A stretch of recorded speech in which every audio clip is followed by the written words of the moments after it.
Namaste, Jai Bharat. Couple of days before, I've written a video entitled Filthy Bengali Politics. I was talking about West Bengal and the present political regime there. I was expressing my concern. I was trying to say that that's a possibility of insurgency because the present government in West Bengal is apparently facilitating unrest for political reasons. Now, Murshidabad incident. If you look at the Murshidabad incident, where Hindus were killed, or in one word, Hindus were totally disturbed by whom?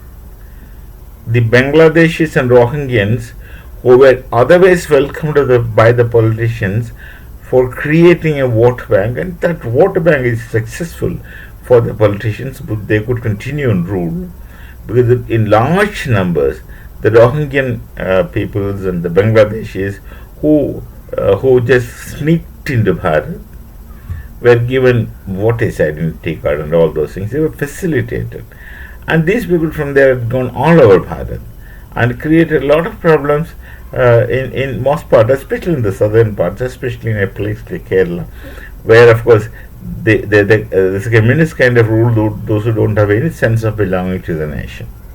They're not nationalists in capital letters. So there's a conflict between the nationalists and theoretically the Marxists are supposed to be internationalists, not nationalists. So that theoretically itself there is a dialectical contradiction between the Marxist so-called communists and others.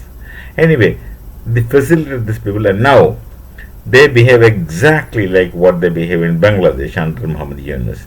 Muhammad Yunus wanted support of the radical Islam, and he let the radicals who were imprisoned in Bangladesh jails by Sheikh Hasina, let them out, and they formed a support to him, and their way of supporting is what they feel like.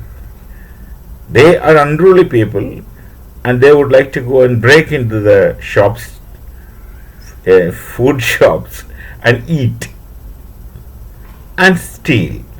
This is regularly what they do all over, not only in Bangladesh. Whenever these radical Islam's people do, especially in Bengal, Bangladesh, we find them going and eating, taking food, as though they had been hungry for centuries. And that's a kind of sickness towards freebies. One should refuse freebies, and in order for one to refuse freebies, one should be swabhimani. There should be some kind of self-respect, and these people absolutely have no self-respect. That's demonstrated through their activities, actions, and even talks.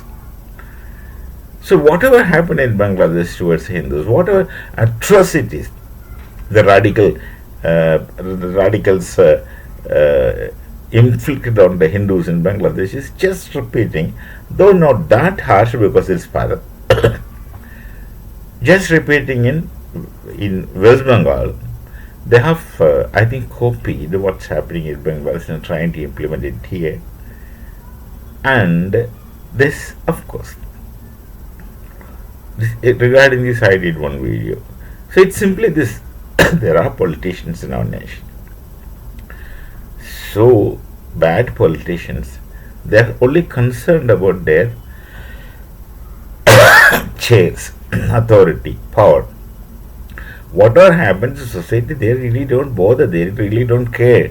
They simply wanted to hold on to the power, and to remain in power, they'll keep killing people. And one thing, like yesterday I was talking, death a necessary end. I don't say that, Shakespeare said it. Now he speaks in different context. Death a necessary end will come when it will come. Of all the fears I have ever had, I'm right. I wonder why man should fear. Death will come when it will come. Cowards die many times before their death, and Vedian never takes tests of death but once. Something like this. I forgot it very, very, very long before I've read. So death is a certain end. In spite of the fact that there is death in front of people, that people don't seem to be aware of it. All those people, those who tried to get into power, get into politics, did not completely live with their lives. They hardly lived a right good age, and even if they have lived, they lived through struggles, not a comfortable life. When the death comes, faces you, if you turn back and see what I have done in my life, they will have a lot of regrets and remorses and possibly grief.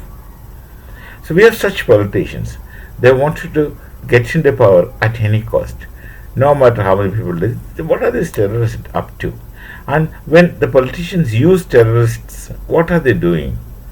So there are such people. This is what happens in Bengal also. To continue remain in power, one would do anything to continue. That's the situation. This have also I was apprehending. I was thinking that this is possible. That's what precisely happened. There are those who have sneaked into Bharat, those Rohingyans and Bangladeshis who were given the Bharatiya dress, including voters ID, for the sake of coming into power, creating vote bank at the cost of the farmer of my nation. And they are repeating what they used to do, or they are used to hearing in their own root lands, Bangladesh or the Arakan province, where Rohingyans. This is the situation. I do not know how to react or how people ought to react, but we are very sure that the government of Bharat knows what to do. That's one thing for sure. They know what to do, when to do, and how to do. We shall meet again with some other thought. Namaste. Jai Bharat, Jai Shri Ram.